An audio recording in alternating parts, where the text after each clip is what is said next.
समस्तीपुर जिला परिषद सदस्य अपनी 8 सूत्री मांगों को लेकर जिला परिषद कार्यालय कैंपस में अनिश्चितकालीन धरना पर बैठे हैं।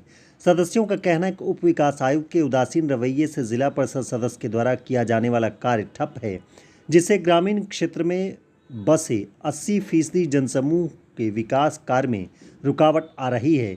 जिला परिषद द्वारा पूर्व में संचालित मनरेगा योजना में आपूर्तिकर्ता एवं मजदूरों का भुगतान लंबी अवधि से लंबित है। 15वीं वित्त आयोग मद से क्रियान्वयन की गई योजनाओं में आपूर्तिकर्ता एवं मजदूरों का भुगतान लगभग 6 महीने से लंबित है। 15वीं वित्त आयोग मद से क्रियान्वयन की जाने वाली योजनाओं का वर्ष 2024-25 का वार्षिक कार्य योजना अभी तक तैयार नहीं किया गया है, जिसके कारण संभवतः इस वित्तीय वर्ष में विकास मद की राशि से इस जिले को वंचित न होना पड़े, जबकि नियमतः वार्षिक कार्य योजना मार्च 24 से पूर्व ही तैयार हो जाना चाहिए था।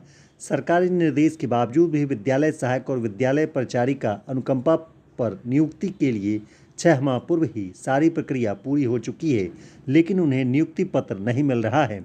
जिला परिषद में कार्यरत सभी कर्मचारियों का वेतन भी कई माह से लंबित है। वेतन भुगतान नहीं होने की वजह से कार्यालय के काम में कुप्रभाव पड़ रहा है। उप विकास आयुक्त संदीप शेखर प्रियदर्शी ने कहा कि जिला परिषद सदस्य के द्वारा इस विषय पर कुछ नहीं कहा गया है, लेकिन आज से 2 दिन पहले एक आवेदन दिया गया है। समस्तीपुर जननायक कर्पूरी ठाकुर जी की धरती है और ये डीडीसी साहब को समझना चाहिए, जो यहाँ कभी भी यहाँ के लोग अन्याय को बर्दाश्त नहीं किए हैं और अपनी हठ धर्मिता के कारण, अपने अग्रैल रवैया के कारण ये विकास के काम को अवरुद्ध किए हुए हैं। यहाँ लेबर लोगों का भुगतान 6 महीने से ज़्यादा दिनों से पड़ा हुआ है। साथ ही जो अनुकंपा पर जिनके आश्रित नौकरी करने वाले थे, दर दर की ठोकर खा रहे हैं। हम कहना चाहेंगे उस मुद्दे पे भी, जो भगवान न करे कहीं ऐसे पदाधिकारी के घर में किसी तरह की घटना घट जाए और तब उनके आश्रित अगर ऐसे ही दर दर की ठोकर के लिए मतलब खाएंगे और भटकेंगे तो क्या उनका गुजरेगी, वो कल्पना करें।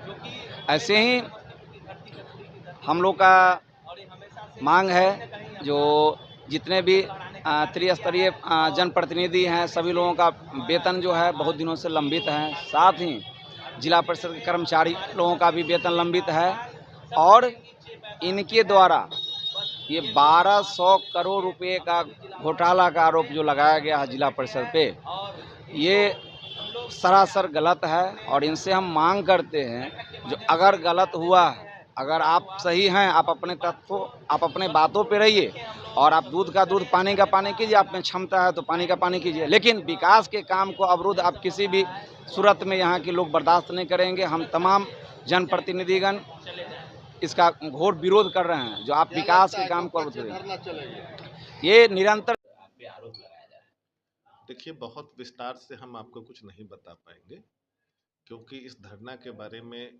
हमसे इसके पहले किसी प्रकार की बातचीत जो हमारे माननीय अध्यक्ष हैं या जो अन्य हमारे सदस्यगण हैं उनके द्वारा नहीं की गई है। जो भी 3 बिंदुओं पर एक पत्र जरूर मुझे प्राप्त हुआ है 2 दिन पहले, और कतिपय जितने लोगों से मैं बात कर सकता था अपने चैम्बर में बुलाकर या फ़ोन से, उनसे मैंने समझने का प्रयास किया, तो कोई बहुत कंक्रीट नहीं बताया जा सका कारण जिसके लिए इस प्रकार के धरना पर जाना पड़े। अब क्या कारण है धरने पर, वो क्यों बैठे हैं, ये बेहतर वही बता सकते हैं। सर पे आरोप लगाया जा रहा है कि बहुत सारी योजनाओं की राशि है वो यहाँ पड़ा हुआ है, लेकिन वो राशि पे नहीं उतारा जा रहा है, फाइल को आगे नहीं बढ़ाया। जो जिला परिषद में कार्य की प्रणाली है उसको समझ लेना होगा। यहाँ पर जो योजनाएं होती हैं, वार्षिक कार्य योजना, उसको जो हमारा सामान्य बोर्ड है वो पारित करता है। इसके बाद तकनीकी और प्रशासनिक स्वीकृति होती है और फिर जो हमारे अभिकर्ता हैं उस कार्य को करते हैं ग्राउंड में, और जब पेमेंट वहाँ से कार्य पूर्ण हो जाता है तो भुगतान के लिए फाइल मुख्य कार्यपालक पदाधिकारी या मेरे पास आती है। वो अभी तक जो स्थिति है मेरे पदस्थापन के बाद, एक भी फाइल भुगतान के लिए मेरे टेबल पर नहीं आई है। अभी भी मैं उसी चीज़ की समीक्षा कर रहा हूँ, जिला अभियंता मेरे साथ बैठे हैं। अब जब फाइल ही नहीं आएगी तो उसका भुगतान तो होगा नहीं। जो तकनीकी और प्रशासनिक स्वीकृति है वो लगभग आवंटन के समतुल्य पहले ही दी जा चुकी है। योजनाओं को धरातल पर कराते हैं हमारे कनीय अभियंता और जिला अभियंता। उनके द्वारा मौखिक रूप से सूचना दी गई है कि कई योजनाओं का कार्य पूर्ण है और बिल समर्पित किया जा रहा जो है। धरना पर बैठे सदस्यों से कोई वार्ता हो पाई है सबकी? देखिए, आज तो कोई वार्ता नहीं हुई है, लेकिन 25-30 से ज़्यादा जो हमारे सदस्य हैं उनसे फ़ोन पर या फिर कल अविश्वास प्रस्ताव था हमारे यहाँ माननीय उपाध्यक्ष के विरुद्ध। अविश्वास प्रस्ताव के बाद हमारे चैम्बर में बात हुई और उनको सभी चीज़ें विस्तार से बताई गई है कि योजनाओं के संबंध में क्या स्थिति है। मगर एक चीज़ ये है कि फिलहाल यहाँ पर जो भी है मेरे पदस्थापन को मात्र 5 महीने हुए हैं, जिसमें 3 महीना आचार संहिता प्रभावी थी और हम लोग निर्वाचन में व्यस्त थे। 5 जून को आचार संहिता जब समाप्त हुई है तब से हम लोग सीरियसली अपना प्रशासनिक कार्यों पर फोकस कर रहे हैं और 2 महीने में जो कार्य हो सकता है हम लोगों ने किया है। जो पेंडेंसी है और जो आवंटन यहाँ पर पड़ा हुआ है वो पिछले 5 साल का है। तो ये सदस्यों को खुद आत्ममंथन करना होगा कि मेरे पदस्थापन के पहले योजनाएं इतने दिनों तक क्यों लंबित रही हैं उनकी, ये उनको खुद अपने आप से पूछना होगा। Thank you.